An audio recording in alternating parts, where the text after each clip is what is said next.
Welcome back to the channel, everybody. I am your host, DJ After Dark, and we're gonna be reacting to Mr. Nightmare's 3 terrifying true spring horror stories. Without further ado, let's go.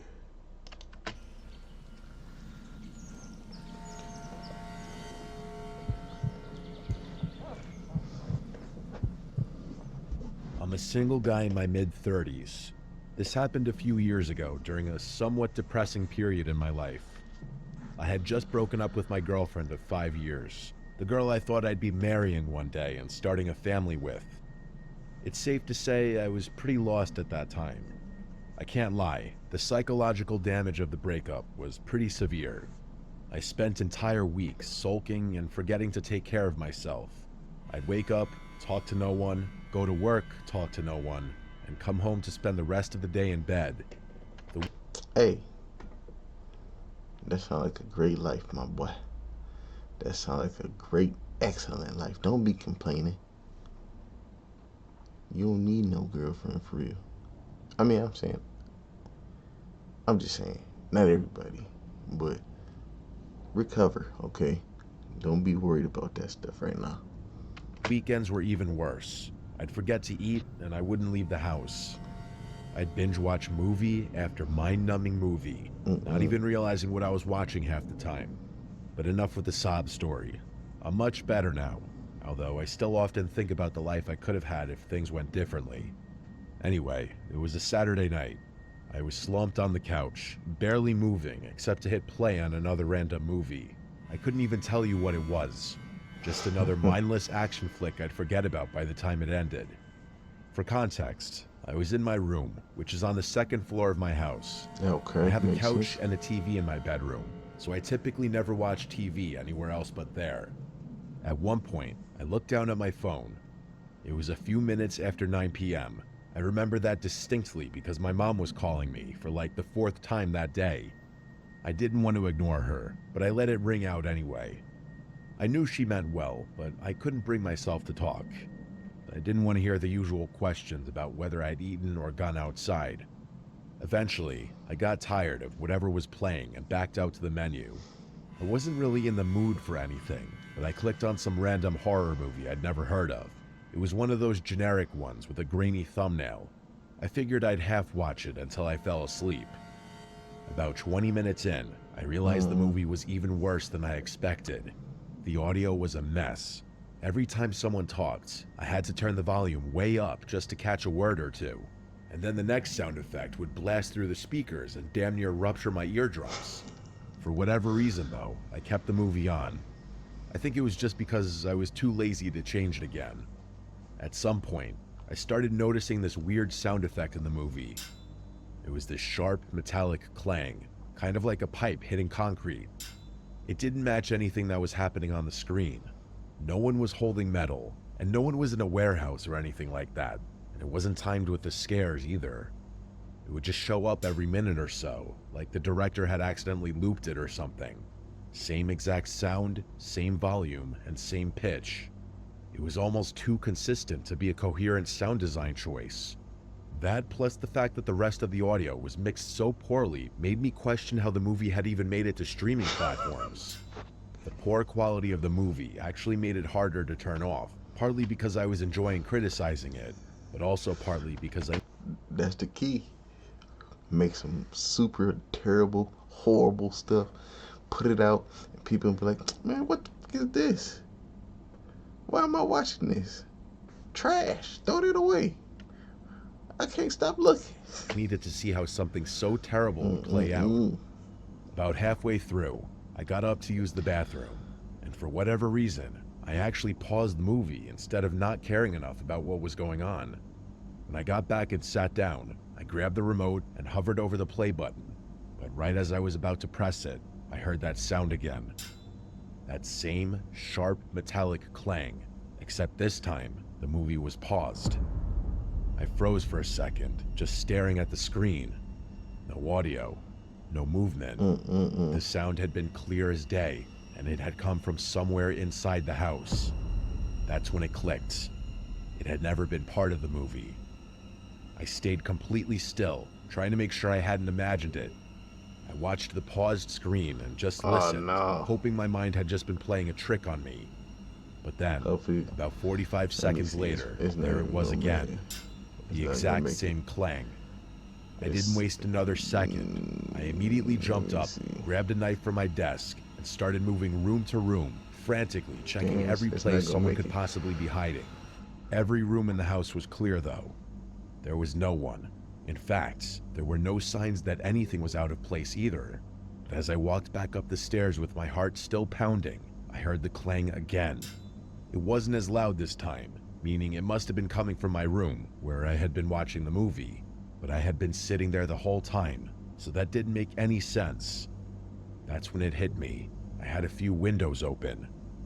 It was spring, and the weather had finally started warming up, so I'd gotten into the habit of cracking them in the evenings to let some air in.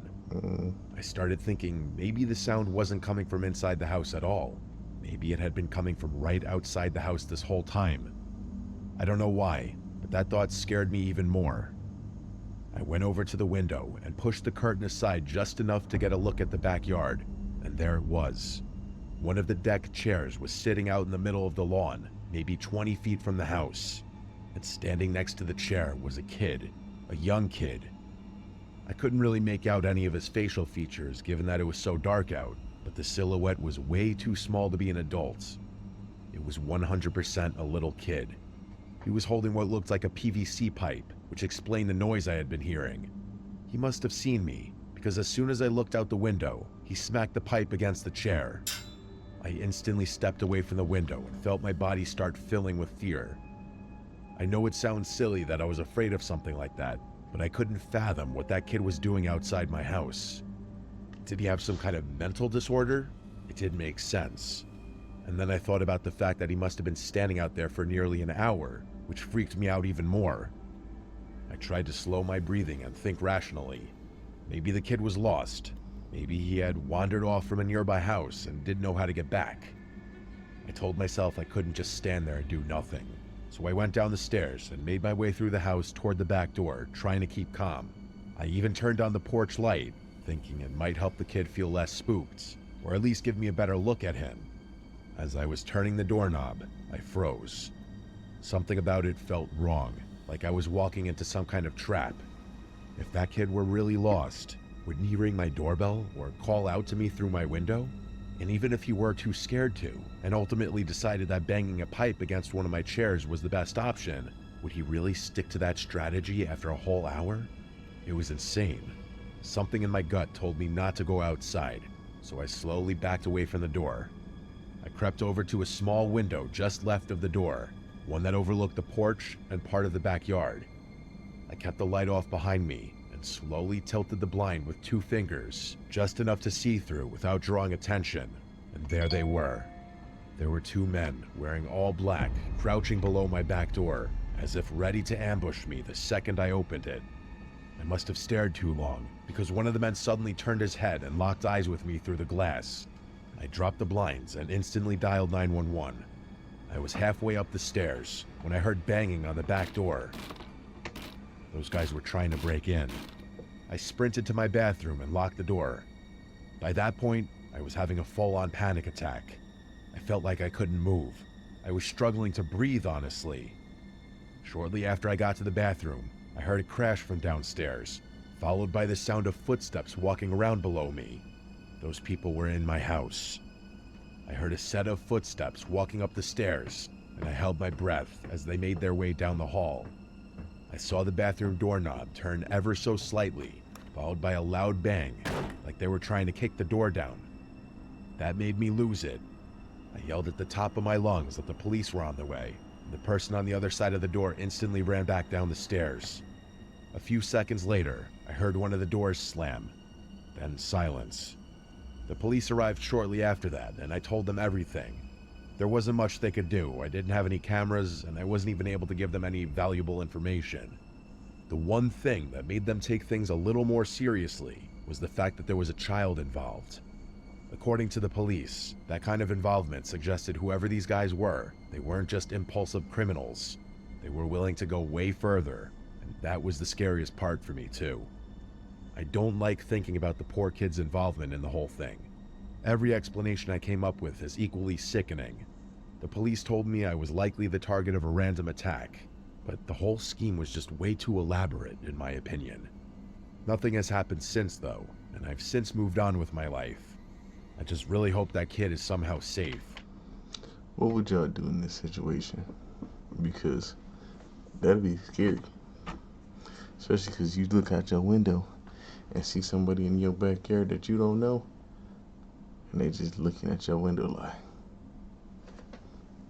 I see you. I see you. Even though I know the odds are slim. God dang it, I think this thing is gonna make it. How many is it? 3? Hopefully this one ain't It's gonna currently be too long. 2024 as I'm writing this. I'm a senior and I'm graduating in a couple weeks. Let me give you all a very brief rant. I never understood how most of my friends could survive a whole week-long spring break trip to Miami or some other party destination. I simply can't.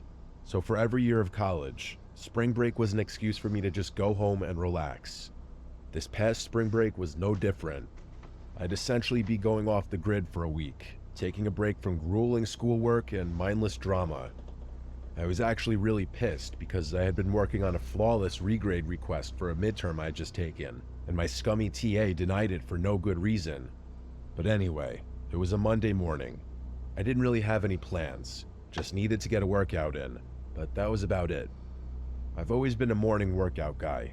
It's the one thing that makes me feel like I have my life together. So even though I was home for spring break and technically had nothing to do, I still set my alarm for 6 a.m. and forced myself out of bed.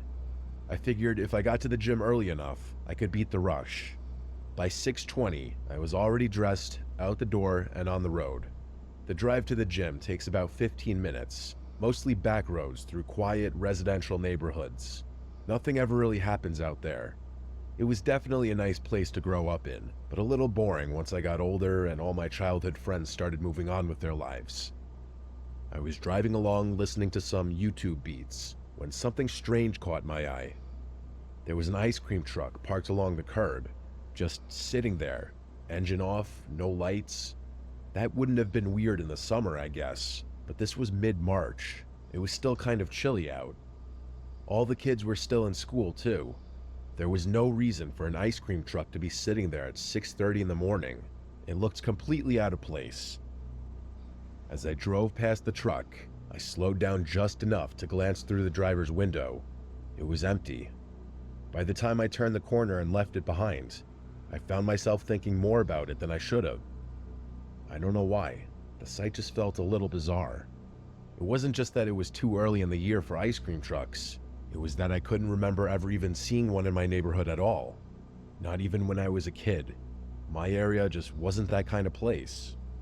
As weird as the whole thing was, I quickly dismissed it and proceeded with my workout. Yeah, because they're there to collect on people. They're there to collect bodies. They coming to get you. So you got to get as strong as you can to fight them off. After the gym, I got a quick bite to eat and headed home, feeling like I'd actually done something with my morning. But as I turned onto the same street from earlier, the ice cream truck was still there, in the same exact spot. That made me pause. I figured someone would have called it in by now. This is the kind of neighborhood where people are really uptight and get twitchy if you park. Oh, so that mean they all in on it. Ain't nobody call it in. That's because they all gonna be partaking in what's going on. So, you know, you might just have to mind your business. Too long in front of their house. That actually No, you know what? What if they live at that house and they just own the ice cream truck? You ever think about that? reminds me of a time when some grumpy woman gave my friends and I crap for parking in front of her house, even though we were waiting for our other friend who lived right next door. I say that to say that I'm not crazy for expecting someone to have called the police about the truck. Curiosity got the better of me. Instead of heading straight home, I circled around the block to pass the truck again, just to see if someone was inside it now, and someone was. As I drove past the second time, I must have been a little too obvious with how slowly I was driving, because the guy in the front seat locked eyes with me for a few seconds. He looked really off. He had this long, almost cartoonishly pointed nose and a scraggly beard that looked like it hadn't seen a razor in years. He genuinely looked like someone who lived in his vehicle, and it rubbed me the wrong way. I drove straight home after that. My parents were both at work, so I had the place to myself. I spent the next few hours just killing time. Sometime in the afternoon, I walked down the driveway to check the mail. As I got to the end of the driveway, I glanced down the street and nearly died inside. It was that same ice cream truck from before. Oh, man, they coming to collect. Man, see, I told you to mind your business, man. Now you went by there, and he gonna come by, scoop you up, and take you away.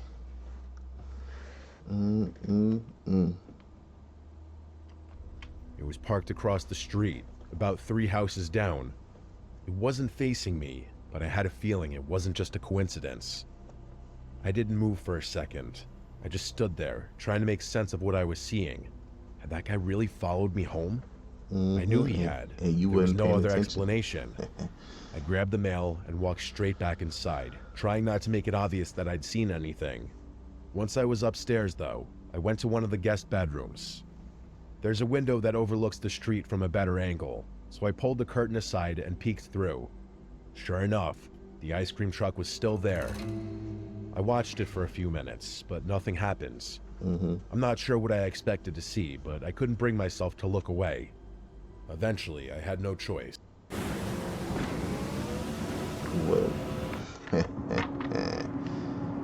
well.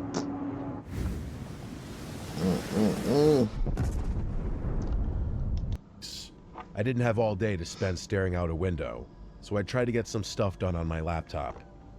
I couldn't focus, though. Every half hour or so, I'd feel the urge to go back to the guest room and glance out the window.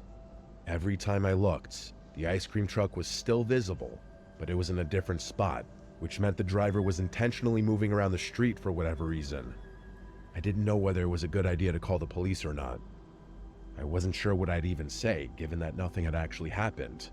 Even now, I wish that I had just done what any normal person would have done and either called the police or tried to ignore the truck, but I was too curious. My older brother is really into bird watching, so I started digging around his room for a set of binoculars I knew was in there somewhere. Eventually, I found them and returned to the guest room. I pulled the curtains aside and looked at the truck through the binoculars. I was not prepared for what I was about to see. Through the driver's side window, I could see that man from earlier, only he wasn't just sitting there. He was looking back at me with a pair of his own binoculars. As soon as he saw me looking, he instantly dropped. Oh, it's over. He know where you at, and he know you looking. So guess what, buddy? Hope you ain't too sore from the gym, cause you might have to fight. You might have to go ahead and square up with dude from he said the car. The binoculars, started the truck, and drove off. I was horrified. That guy had been spying on me and my house for the better part of 3 hours after literally stalking me home. That's when I finally called the police. I didn't even know what I was expecting from it. I just didn't know what else to do. I told them that this ice cream truck had been circling my neighborhood all day, that I'd seen a man inside watching my house through binoculars, and that he drove off the second I looked back. The dispatcher was calm and told me they'd send someone to patrol the area and keep an eye out. She told me it should be relatively easy to spot an ice cream truck given how distinctive they were. Then she hung up. I didn't know what else to do after that. She in on it. She in on it. She said, hey, I don't know what to tell you. I sent somebody. When my parents got home a little while later, I filled them in. They were obviously concerned, but they also told me it probably wasn't worth worrying about anymore. I was pretty tired by then, so I fell asleep pretty quickly. Sometime later, I woke randomly in the middle of the night. Instinctively, I grabbed my phone off my nightstand. It was sometime just after 3 a.m. I sat there in bed, trying to figure out what had woken me up, when I heard it. Music.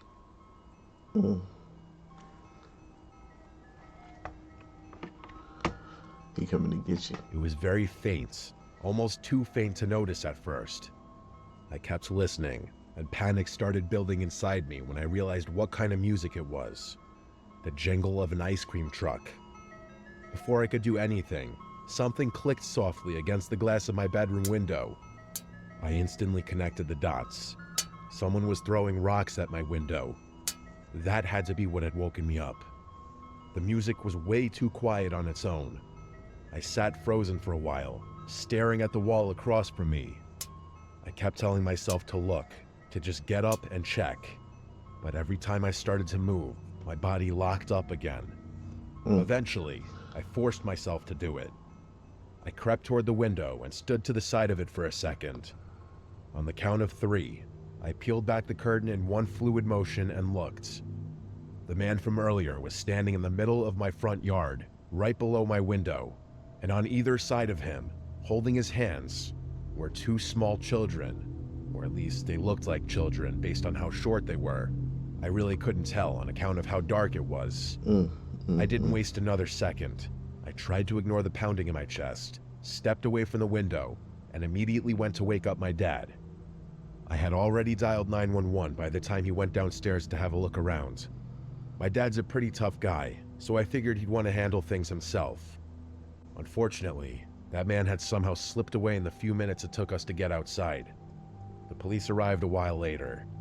A few days went by and we never heard anything, and I eventually had to go back to school, but my parents promised me they'd be on high alert. That was almost a month ago, and luckily, my parents haven't told me about any strange occurrences since then. The reason I'm writing this now, though, is because my mom called me a few days ago. Apparently, there was a missing persons case that had just gone public in our hometown. 2 6-year-old twins, a boy and a girl, had vanished from a neighborhood about 30 minutes from where we lived. The moment she said it, my mind went straight back to that night, to those 2 small figures standing on either side of the man in my front yard. The whole thing honestly makes me sick. Why would that guy sit in my house for hours and throw rocks at my windows in the middle of the night? And why even go to those lengths if he was involved in something as serious as a kidnapping? Maybe he was worried that I had somehow caught on to what he was doing, but if he had really taken those kids, wouldn't attention be the last thing he'd want? And then there's the kids themselves. I wonder if they were already with him when I first saw the truck that morning, or were they somewhere else? I really can't stop thinking about it. The only explanation I can come up with is the type of person who'd kidnap a child doesn't think like normal people do, which is why that man would risk getting caught just to freak me out. My mom followed up with the police to try and shed some light on the case and our possible connection to it. If anything ever happens, I will send an update.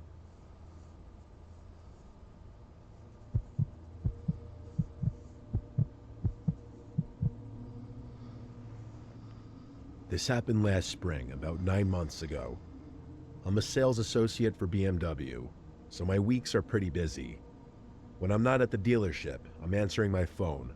Because of all the phone work involved, sometimes I feel like I have more to do when I'm not at the dealership. People, keep an eye on your kids, alright?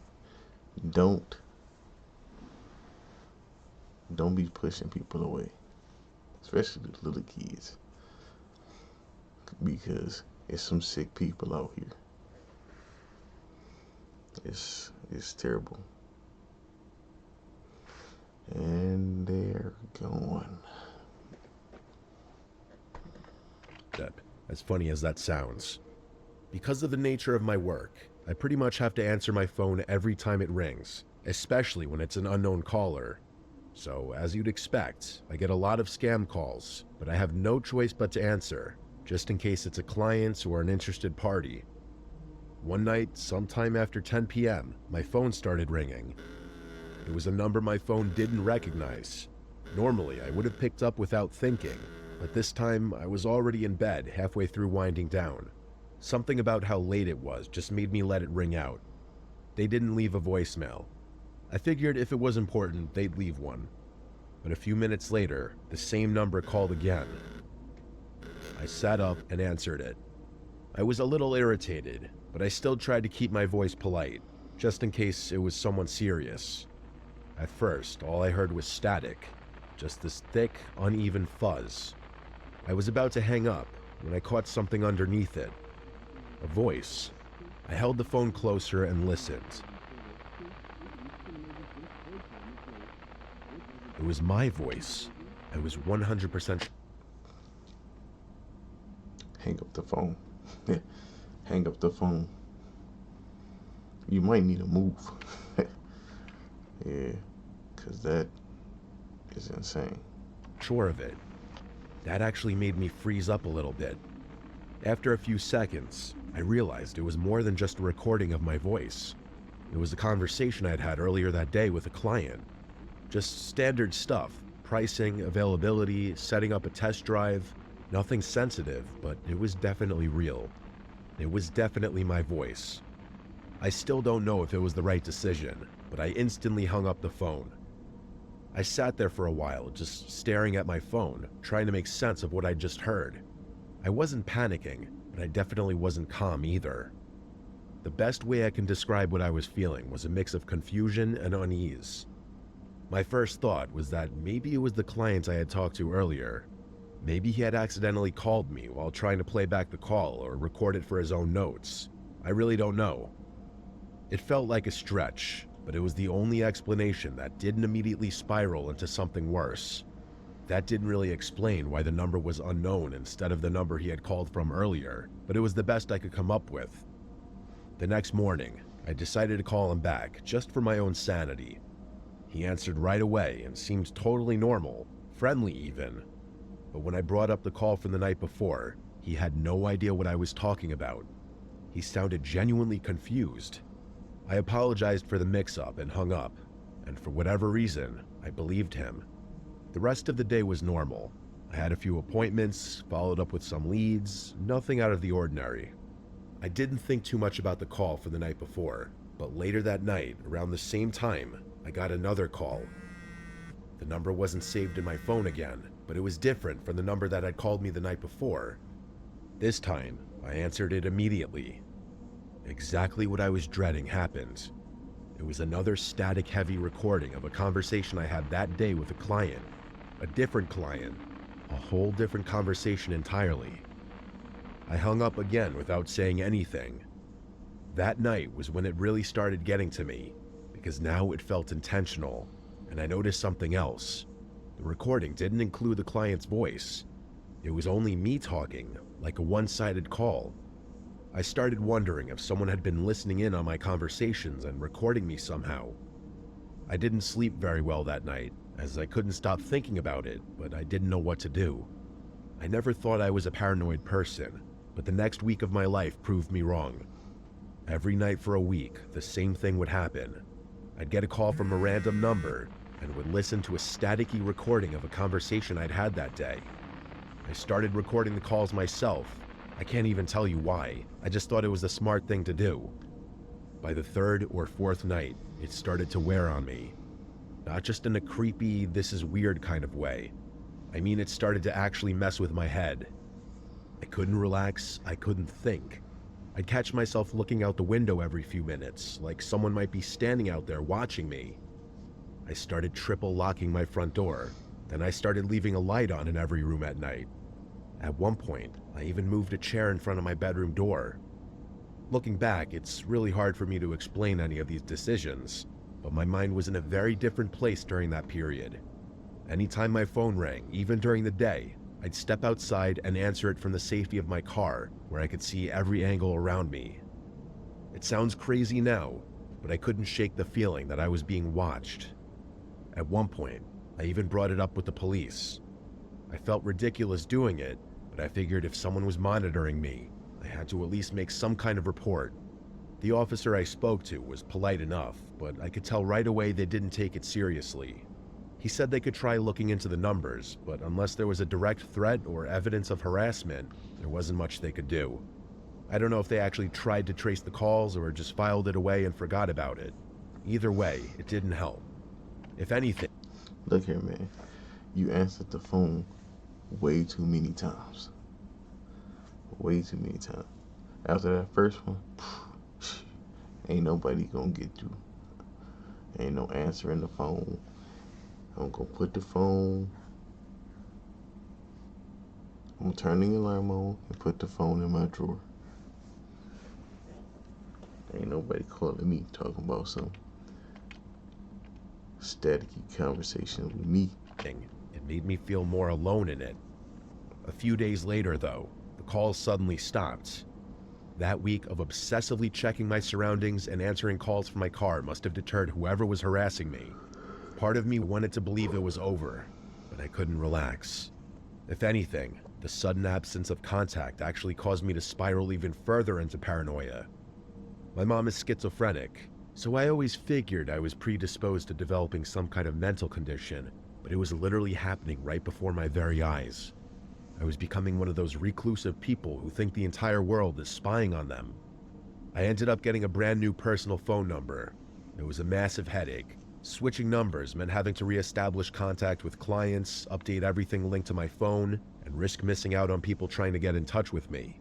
But I did it anyway.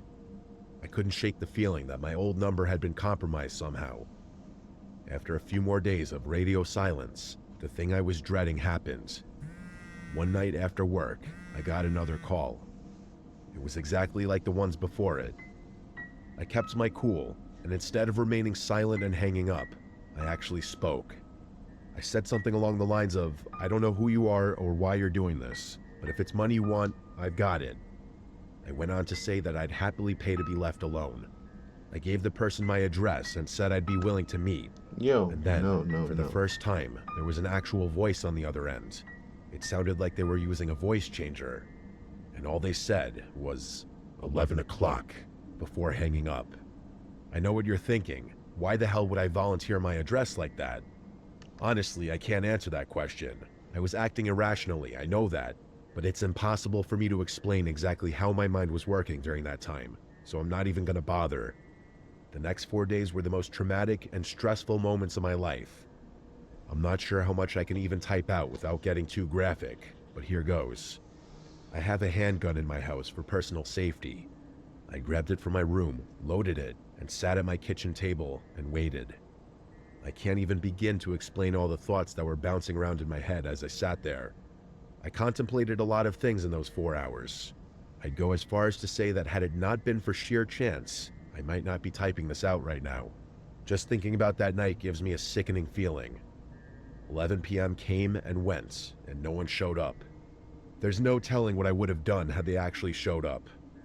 I ended up sleeping at the kitchen table with the gun in my hand. It was by far the worst night of my life, but thankfully, that was the end of it. I never got another mysterious call again, but that didn't change the fact that that person had done irreparable damage to my mental state. It took me a lot of therapy and time off work to recover fully, and I still get chills thinking about how easily I was almost driven to complete madness. I will never have an explanation for what happened to me. I have no idea how that person recorded my conversations or who they even were. I have no idea why they harassed me or And how they got your new phone number is crazy. why they stopped for that matter. I've since moved out of that house, but there's not much I can do beyond that. If anything, this experience has made me a lot more fearful of the future. Alright, folks, we come to the end of the video. You know what to do. Hit that like, hit that subscribe, and I will see you in the next one. Peace.